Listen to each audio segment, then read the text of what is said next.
خوشگلای من سلام، امیدوارم که خوب باشین.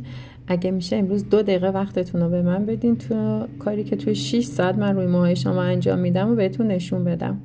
مو اینجا شسته میشه، تست کشسانی میگیریم.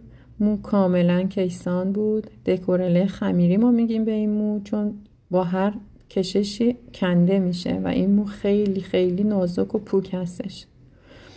بعد از این میریم مواد شماره 1 رو میذاریم. این مرحله خیلی مهمه بچه ها، چون باید با ماساژی که به مو و هر لایه مو میدیم مواد رو اینجا 90% مواد ما به خورد مو میدیم. من هر لایه رو تقریبا 50-60 بار ماساژ میدم، طوری که دیگه هیچ موادی روی مو نمیمونه. اینجا شونه کشی خیلی باید ملایم و آروم بشه، مو کشیده نشه، فقط در حد اینکه گره ها باز بشه و مو تار به تار بشه.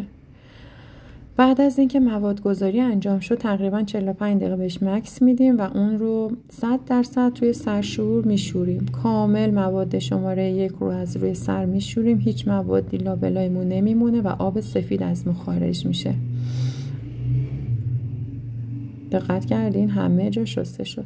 میریم سراغ مواد شماره 2. دوباره همون مراحل، ماساژ زیاد، لایه به لایه ماساژ میدیم و مواد رو فید میکنیم به مو. این مواد باعث میشه که اگر خشکی از مواد اول به موی ما ایجاد بشه کامل از بین بره و مو 100% احیا بشه.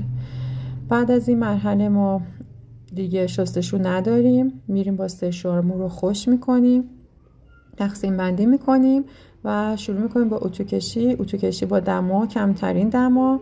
لایه های اول، دفعه اول تقریبا 10 بار و دفعه دوم هم تقریبا 5 تا 7 بار اتوکشی میکنیم. اینم فاینال. بعد از شستشو مو کامل احیا شده، صافی خوبی هم به ما داده و مشتری خوشحال و شاد و خندون از پیش ما رفت. خداحافظ.